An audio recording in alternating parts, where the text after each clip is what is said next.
Bienvenidos a la unidad 2 de nuestro curso sobre metodología teológica.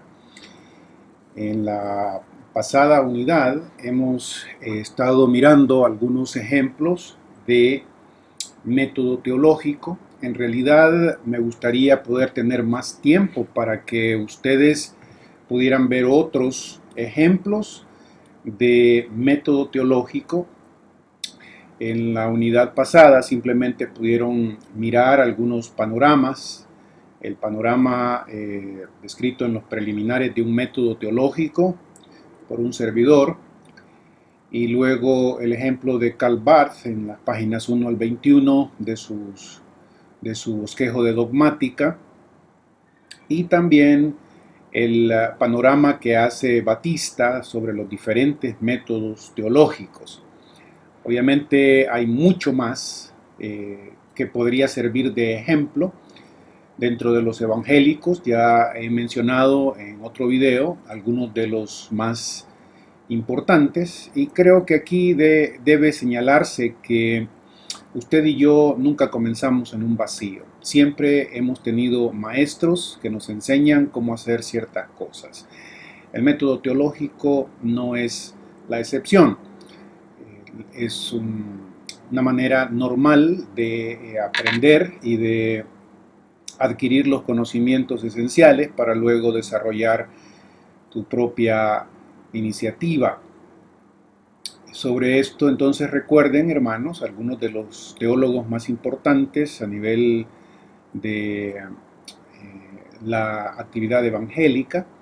Entre ellos mencionábamos a Erickson recientemente, relativamente hablando, a Wayne Grudem, les mencionaba.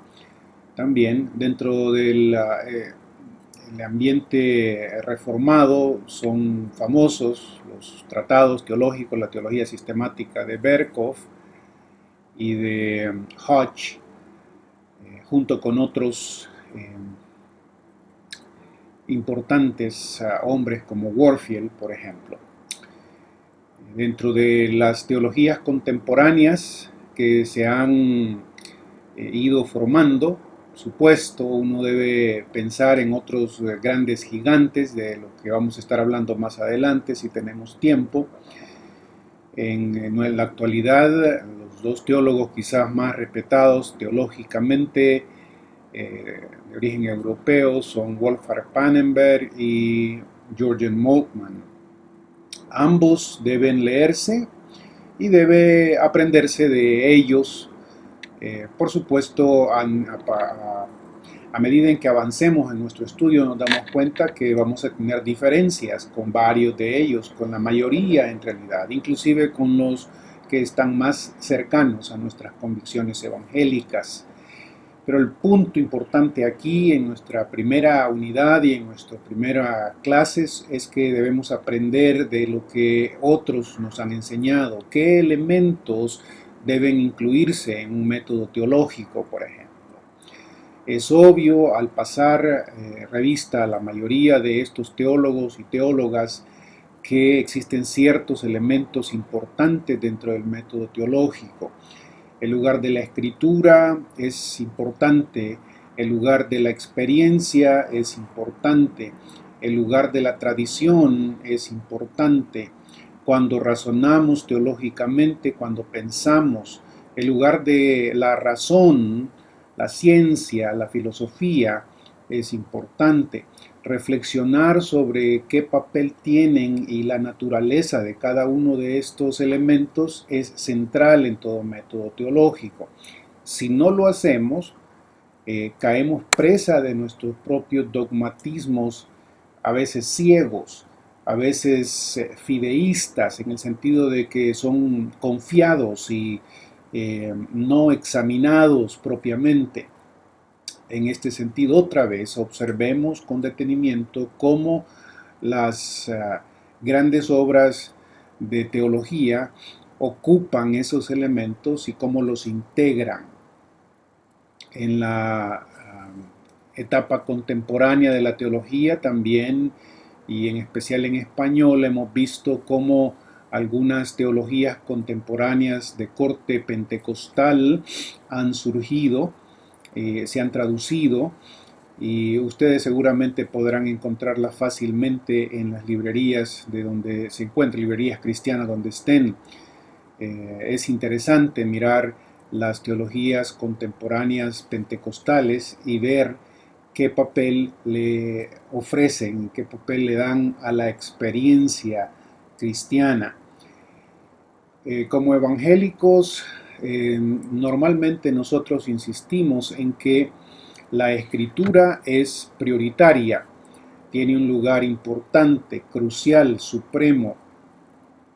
¿Qué significa eso? Es el estudio de esta segunda unidad que ahora nos toca mirar. ¿Qué significa que la escritura tenga un papel importante, supremo al hacer teología? Como revelación de Dios, ¿qué tipo de revelación es? ¿Qué queremos decir y qué se quiere decir con que la escritura es el principio central, fundamental, supremo de la teología evangélica? A diferencia de quién estamos presentando eso, en qué consiste el principio de sola escritura al fin de cuentas. En sus lecturas para esta unidad les he incluido un escritor claramente católico que nos da un panorama de la hermenéutica bíblica en relación con la teología. Recuerden, es un biblista, es un teólogo católico, pero nos enseña mucho y nos refresca algunas cosas importantes que ustedes deben mirar dentro del lugar que se le ofrece o que la escritura tiene. Junto con esto, he decidido colocar un artículo de Lane, escritor, teólogo evangélico, sobre lo que significa sola escritura. Y me parece importante, lo tenemos únicamente en inglés por ahora, y pues ya sea de paso aquí una recomendación para que si usted no lee inglés, aprenda a leerlo por lo menos, porque el inglés todavía es la lengua franca de nuestro mundo, de nuestro tiempo, y la mayoría de recursos y la mayoría de escritos, buenos escritos, están en inglés. Esperar que se traduzcan es una cuestión de décadas, a veces para que ciertos libros se traduzcan. Lo que normalmente se traduce, ya que estamos en las manos del mercado evangélico que solo traduce o que mayormente traduce las obras que se venden, las que tienen público, las que pueden comprarse, y las publicadoras evangélicas, como cualquier otro negocio, piensan en que si un libro se va a vender o no.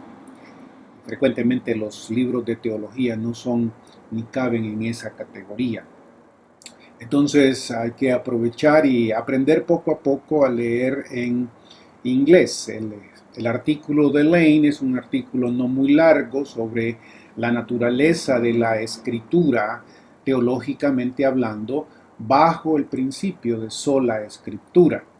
Es importante recalcar esto porque resulta que para muchos católicos romanos y evangélicos, la frase sola escritura significa algo que para los reformadores y para aquellos que hemos estado metiéndonos poco a poco más y más en el significado de esa frase, la frase no significa lo que ellos a veces creen que significa. Para muchos católicos romanos y algunos evangélicos también, que la Biblia y que la consideremos como sola escritura significa que creamos que no existe ningún otro recurso, ninguna otra fuente de teología para el creyente, lo cual no es cierto, en general no es cierto. Cuando decimos que los reformadores insistieron en que la escritura era el criterio principal, fundamental y supremo, estamos pensando principalmente eso, no que era el único o la única fuente de revelación. Obviamente la misma escritura habla de que existe fuente de revelación, la revelación natural, por ejemplo. Entonces, sola escritura no necesita, no significa, quiero decir, no significa que la teología evangélica se ocupe solo de la escritura. Eh, en realidad, lo que se quiere decir, y aquí está la distinción a hacer, es que la escritura es el supremo tribunal de apelación cuando se trata de decidir entre lo que es verdadero y lo que es falso teológicamente hablando. Eso entonces le da suficiente lugar para que existan otras fuentes de teología que deban medirse con la escritura, por supuesto.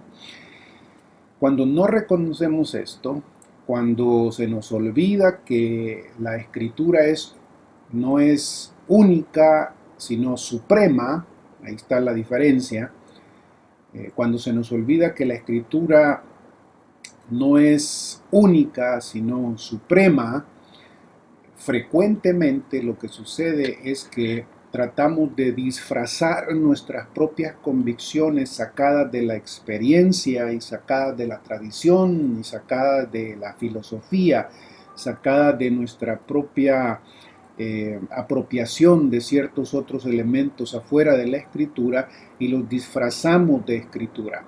Entonces, insistiendo en que la Biblia es la única fuente de la teología, lo que hacemos es traicionar a la misma escritura.